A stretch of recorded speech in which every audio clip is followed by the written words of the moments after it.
Hello everyone and welcome to the semi-finals of the Budget Rally Tournament. And before you ask, no, I don't have any other songs to fill in the static. I don't have anything else to say, so let's get into it. So, for this round, as you can clearly tell by the title, our 12 semi-finalists are gonna be racing at Lake Louise Long Track, aka the pinnacle of snow racing in this game. And if you're wondering, this works exactly the same as it did in Tuning Village. 2 races of 6, and the goal is to not finish in the bottom half. And if you do, that's where your journey ends. But before we start, let's just give ourselves a recap of who the semi-finalists are. So first off, there's Alan Coder, who I gotta say, had a very good run considering this is his first tournament. And we're about to see if he manages to keep up that good work in the semi-finals. Next, we have Colony of Birchman. And no offense, but I think we all knew she was gonna be a potential semi-finalist from the day round 1 was released to the public. Still, it's gonna be pretty interesting to see how she does after her truck got nerfed. After her is Drip KA, which, given that he's a redemptionist, I think we all expected him to get out in round 3 or round 4. But against all odds, he managed to prove us wrong and make it to the semi-finals, even if that's where his journey ends. Up next is Fancy Wreck, who at the moment, I guess is just wishing and praying that he doesn't get out in the semi-finals again. But whether or not that will happen, we'll just have to wait and see. And even though Ferrari GT Sports' performance was really underwhelming most of the time, he still managed to make it here. And just like Fancy Wreck, I can already tell he's wishing and praying he doesn't get out in the semi-finals again. And then there's the least expected semi-finalist of all, Ika. And being honest, I don't want to jinx it, but I feel like Ika is completely screwed against his competition here, as his 308 is not very powerful. As for Julie Kanoto, I think we all expected to see him in the semi-finals, to be honest. Not much else to say here. Being honest, I'm not really that shocked to see Pin in the semi-finals given how well he did in past tournaments. And same can be said for Arcadely, although his appearance in the semi-finals here was a lot less expected. While Rosie Miranto continues to amaze us, as he made it to the final 12 in the homologation Atenza that wasn't even made for Rally. And then there's me and the Zhutek Viper. And being honest, I don't think I'm gonna make it out of the semi-finals alive. And finally, there's Xolstis in the pace car, who constantly tried to one-up the others in the previous rounds and failed miserably every time. And it looks like the semi-finals are his last chance at doing so. Anyways, now that we got the recap out of the way, it's time to begin the semi-finals. So, for the first heat, we have Drip KA, Rosie Miranto, Xolstis, Fancy Wreck, Alan Coder, and Ferrari. With that out of the way, yeah, let's just start the race. And here they go as the intense battle for the podium is about to begin. Right away, you can see Rosie Miranto being overtaken by everyone in the first 5 seconds. And being honest, I wasn't expecting him to be the one falling behind. Anyways, on the Blue Moon Bay wannabe corner, Fancy Wreck is battling against Ferrari as Xolstis is managing to cock-block both of them. And now they head off into this corner as Alan Coder manages to catch up to Ferrari and overtake him on this corner. Oh, and Fancy Wreck's Impreza also got overtaken, meaning that Fancy Wreck is now in 5th place. Anyways, on this corner, Alan Coder manages to catch up to Xolstis, who's being cock-blocked by Drip KA. Meanwhile, Ferrari is heading off into the Blue Moon Bay wannabe corner as he tries to catch up to them as well. And following him is Fancy Wreck, who's also trying to get out of the danger zone.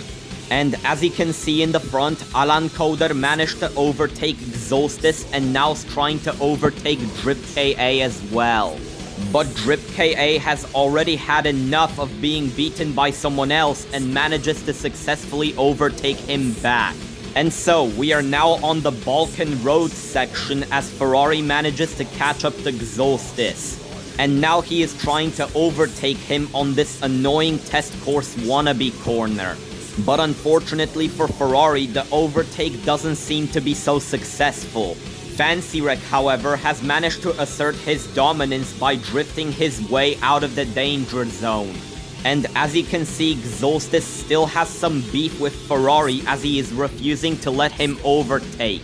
Quite surprisingly, Alan Coder is in second as Drip KA's Evo 6 is proving to be dominant too. And now he heads off into the switchback as the battle between all 6 of them gets more and more intense. And Alan Coder tries to catch up to him on this corner, but unfortunately for him, that doesn't seem to be so easy on the snow. And the same can be said about Ferrari overtaking Xolstis, but we'll see how that goes on the second lap. And right off the bat, you can see Drip KA use the fact that Alan Coder slid to his advantage and managed to build a gap over everyone. Oh, and also Ferrari finally managed to overtake Xolstis.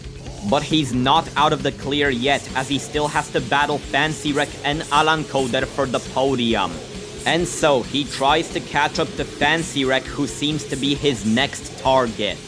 And while that is happening, Alan Coder is still failing to overtake Drip KA, who at the moment is dominating the race, which I don't think any of the viewers expected to see, as not even what you can call a slide tackle was able to help him at overtaking the Evo. And it looks like Alan Coder getting cock-blocked so much is starting to catch up to him as he gets overtaken by Ferrari in the 959. But it's unfortunately not enough as he overshoots the corner and smacks into the wall. And so, FancyWreck saw this as an opportunity to try to gain the podium back, but unfortunately does not succeed. While Xolstis is waiting for the perfect opportunity to overtake that's never gonna arrive. And so they make it through the banked corner and into the Balkan Road section, as their battle not to finish in the bottom half only gets closer. And now into the drift section where the C8 Corvette fails at overtaking the Evo 6 yet again. As you can see, the Evo's rally route strength is starting to show. Meanwhile, FancyWreck uses the main gimmick of this corner to catch up to Ferrari and succeeds. But unfortunately, he was not able to get the podium back. Not yet, anyway. Meanwhile, Ferrari is trying to make an overtaking attempt on Alan Coder's C8 Corvette, but not succeeding as of right now. While that is happening, Xolstis got close to overtaking FancyWreck, but the pace car was just unable to keep up the pace. And Rosy Miranto's just sitting in last place as he is unable to keep up in the Group 3 homologation. Meanwhile, in the front, Alan Coder goes wide, allowing Ferrari and FancyWreck to overtake him and take the podium away from him. Oh, and Ferrari managed to successfully catch up to and overtake Drip KA as the third and final lap started. It's crazy how one minor slip-up can ruin your entire chances of making it to the finals. But as there is still one lap remaining, I don't think we should be getting excited too early. Anyways, Alan Coder makes it to this corner as Xolstis is trying to use some of his slipstream, which is definitely how that works in rally. Jokes aside, Xolstis doesn't seem to be catching up to Alan Coder, and Alan Coder himself doesn't seem to be catching back up to the podium. And so, Ferrari zooms off as there is nothing that Drip KA can really do to get the first place back. Of course, unless Ferrari fumbles up real bad, which I highly doubt will happen.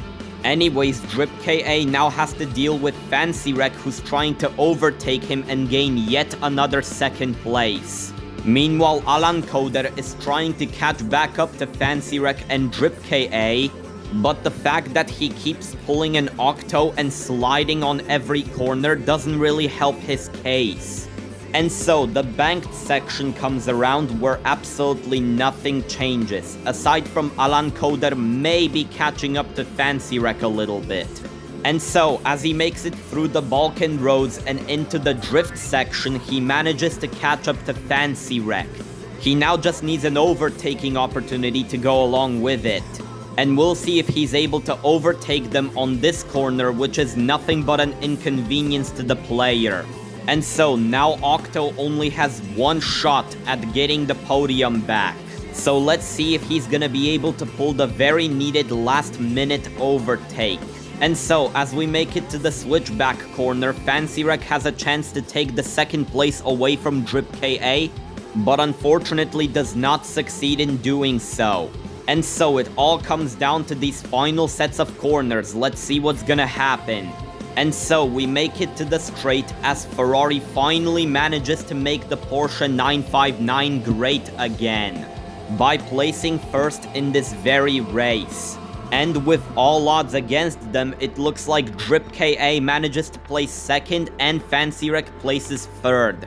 And even though this means that Alan Coder and the C8 Corvette is out, still, congrats to him for making it to the final 12. And same can be said to Xolstis in the pace car and Rosie Miranto in the Group 3 homologation. You three were great competitors. However, your journey in the tournament ends here. For the second heat, we have Ika, Arcadely, me, Pin, Colony of Birchmen, and Julie Canoto. Anyways, let's begin the race without dragging things out for much longer. Knowing the lineup, the race isn't even gonna be that entertaining, but oh well.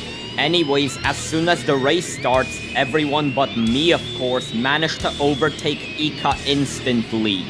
But that's okay, as I managed to overtake him, just not as quickly as the others. Yeah, that's definitely not gonna cost me the whole race, will it? Anyways, it looks like Colony of Birchmen is holding up strong even after she got nerfed. And she is currently being cock-blocked by Pin. Meanwhile, me and the Zhutek Viper have managed to successfully catch back up to Julie Canoto and Arcadely. And I also managed to overtake both of them, but then Julie Canoto overtook me back. At this point, I'm not even surprised anymore that happened. And as we make it to the Blue Moon Drift corner, Arcadely is also trying to overtake me. Meanwhile, in the front, Colony of Birchmen is in the lead. Again. Even after she got nerfed. I wish I was kidding.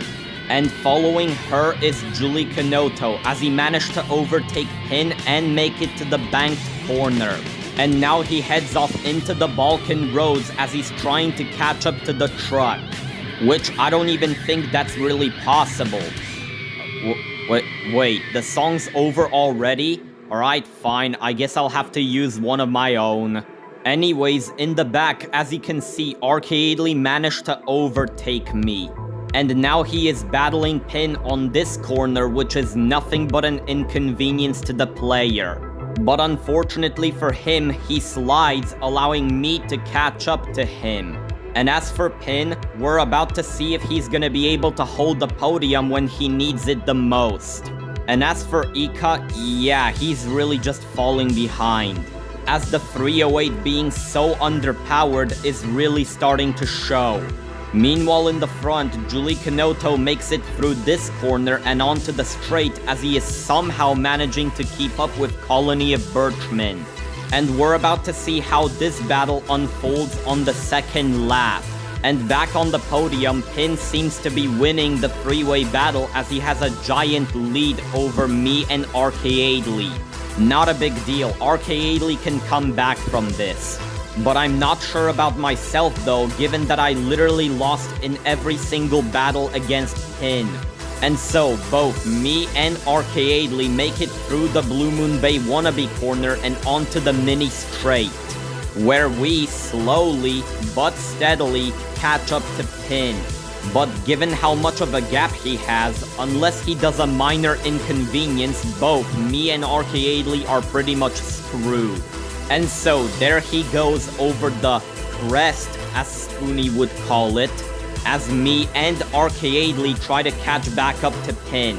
I know that I'm stating the fucking obvious, but I just don't have anything else to say here. It's just two struggling cars trying to catch up to a not struggling car. And from what I can tell, I think we succeeded. And while me, Pin, and Arcaadely are having our cute battle, Julie Kanoto is busy battling against Colony of Birchmen, as he was just unable to catch up on the banked corner, nor is he really catching up on the Balkan roads. And from what I can tell, not even the drift corner is really helping Julie Kanoto here. And as they make it to the inconvenience corner, Pin actually makes it to the drift section, which is where both me and Arcaadely used the main gimmick of the corner to catch up to Pin and succeeded. Hell, Arcaadely even tried to overtake him on the inconvenience corner but failed, as we now reach the weird elevation change, which causes Arcaadely to slide and overshoot the corner. But he manages to make it stick and overtake Pin on the outside. And we are now onto the switchback, where you can see that Pin has been overtaken. Meanwhile, the Zhutek Viper is still yet to overtake. What is going on? But I guess that's okay, as there is still one lap remaining and things still might change. Anyways, the no longer struggling Crossbow is now busy holding off the GTO and making sure that it doesn't overtake him on the third and final lap. And while that is happening, I am successfully managing to catch up to the GTO. Hell, if I manage to catch up to it, maybe I'll be able to win against him for once. Anyways, in the front, it looks like Julie Kanoto actually managed to overtake Colony of Birchmen, as she is now being currently cock-blocked by the 400R. In the meantime, Arcaadely and Pin are battling for who can make it to the finals for the third time. God damn it, let me win. And it looks like the universe actually listened to me for once and actually allowed me to overtake Pin. But I still have Arcaadely to deal with, as he managed to build a big gap over me. And the crossbow of his is not making things any easier. But maybe I'll be able to catch up to it if it pulls an Octo and slides on the corners. Meanwhile, Ika in the 308, yeah, you might as well just accept the fact that you're getting eliminated here.